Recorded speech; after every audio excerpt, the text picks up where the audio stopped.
another day, punching steel till my arms too numb to feel like a hamster on a wheel. I'm stuck on a treadmill. I'm Jake. I'm Tom. And we are VIMTV, Velocities in Music, the best kept secret in music reviews. Today's review is Richard Thompson's Electric. Richard Thompson is an artist from the UK. He's a singer-songwriter, known for his acoustic guitar playing, except this album, being named Electric, you see a lot more electric guitar in this album. Now, there's still quite a bit of acoustic, but, you know, Richard Thompson, in his singer-songwriter style, is one where, you know, it's all about his voice and the guitar parts and the instrumental composition that he's doing. But for a little bit more history on this guy, Tom, why don't you talk about Richard Thompson? You know, I don't know too many specifics, but I actually got introduced to Richard Thompson as an artist, more recently because of his older work. I know that that his albums with his then wife, Linda Thompson, I Want to See the Bright Lights Tonight. I almost said Turn on the Bright Lights, God. I Want to See the Bright Lights Tonight.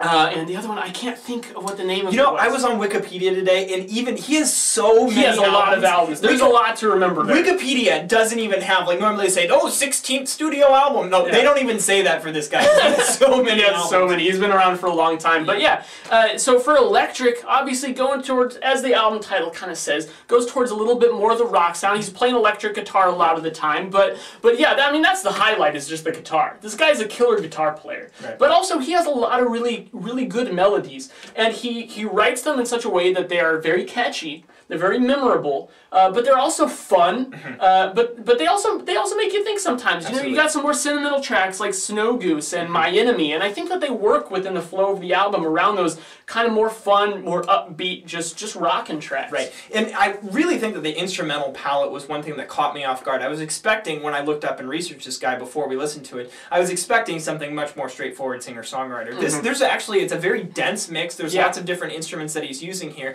and it's a very full sound. Now, specifically the front half of the album, I feel like, maybe this is completely wrong, it's just kind of what I noticed. The front half of the album seems to use more of the electric guitar than the back half. And the back half, my take is that you're getting a lot more of the traditional Richard Thompson acoustic guitar. Yeah. And a lot of his guitar parts are just technically insane. Like, I am just floored when I'm listening to this going, wow, how does he do some of the things that he's doing and make it sound so good? It almost has kind of a Stevie Ray Vaughan feel to it. Which really makes it even more impressive that he's able to write good melodies to work with the guitar parts, because you would normally think that when you have something so instrumentally technical that anything else you try to put on top of it to take the focus away would only fight with it. Right. But really, I think that there's a lot of cohesion between how those work together, and I found that the vocals were a highlight on a lot of these, and he's just got a really cool, authentic inflection in his voice. Yeah, it's a very deep voice too, and then really his pointed, kind of dark lyrics are, his lyrics, while they may not be the most creative or like, you know, coded things you've ever heard, as far as lyrics are concerned, they're pointed enough and dark enough that they make you pay attention to them. Yeah. And then whenever an artist can capture their lyrics in a way that it forces the listener to pay closer attention to the music. I mean, to me, that's the whole point of vocals and lyrics, is to bring you more into the music and give it some more personality, some more personal edge. And I feel like Electric definitely accomplishes that. Overall, I mean, the guitar parts were the main thing for me. Tom, did you have any major issues with this album? I did. Honestly, the biggest thing for me was the production. Yeah. You know, I thought it was cool the first couple times I listened to this, because normally production is the first thing I notice, because production really determines just the general quality and aesthetic that you hear. Right. You know, you hear that within the first 5 seconds of a song. You don't get a sense of songwriting within the first 5 seconds of a song. That's very true. But really, I found that the songwriting stuck out to me right away. After a couple of listens, I felt like I knew these songs pretty well, and most of them were pretty memorable to me. And then after that, once I'd already gotten used to it, then I kind of went to the production and realized that I really didn't like a lot of it. Yeah. I felt like it was very lacking in the low end and the high end. It's very mid-rangey. Which serves the guitar. Yeah, it does. Not even as much as it could. It serves the electric guitar in certain places, except for when he's got those really nice sharp solos. Sure. You don't get the sharp sound. You get the sharpness in the edge and the attitude amplitude of how he's playing, Right. but not in the actual sound. That comes a lot from that high end and that mid-high range,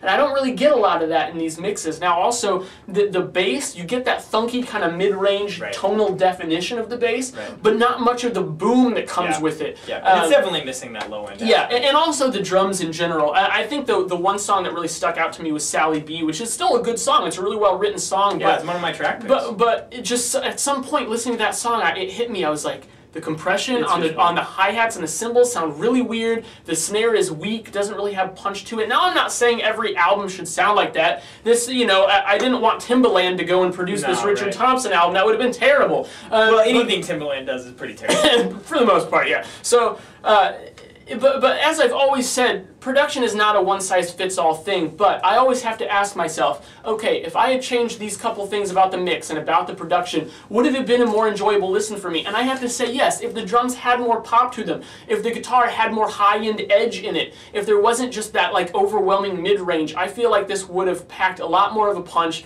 and would have been a little bit more enjoyable. I'm gonna be a smarty pants here. All right. The way they recorded this, they recorded it in 2 weeks in a house, and they put it on a 16-track tape thing, and then you know a lot more about that stuff than I do. Okay. And then they digitized it after that, which whatever that means, it sounds like a process that kind of strips out a lot of the, if they only just plugged in and recorded it. Anytime you move something from analog to digital, you're going to lose something. And I feel like that's obviously what I mean, that's happened just the science of it. It's not something that maybe your ears are going to pick up just right away. With some experts, they certainly can. But then on the flip side of that, if you try to move something from digital to analog, if you buy a record, for example, that was created digitally, you're not going to get much more benefit from having it on vinyl because it's all about the analog recording process. So I think that's kind of cool.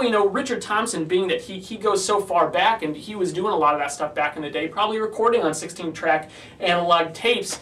It's cool that he kind of worked with that process, but still, I think even recordings back when analog was used primarily were better than this. Good point. I just have to say. So it's not a huge gripe. I still like this album, but it did bother me a little bit. And I agree with you there, and that definitely got to me towards the end. What really kind of bothered me though was that this is a bit more of a compilation. I wish there was a bit more album. Yeah. And that's just something that I complain about a lot on Velocities and Music when we film these reviews. I'm always complaining about how these things don't feel like albums. It's just a collection of tracks, and we're reviewing albums, so I want more cohesion between them. And actually, I think the variety of styles he presents on this album, from a more traditional rock and roll to even like a folk country song, I like the variety. I just wish he would have done more to thread it all together. Yeah. And I just feel like that brought it down a little bit more with the production issue. I'm sitting around a 70. I'm going 76. So mid-70s from Velocities and Music. That is the official mark of A good album. It's a good album. Yeah. It's solid. Yeah. And I realize that we can kind of seem harsh on albums sometimes because, you're programmed from school to think a 70 is a C and it's average, and that's not true for the way, you got to keep in mind, we're screening these things before we even review them.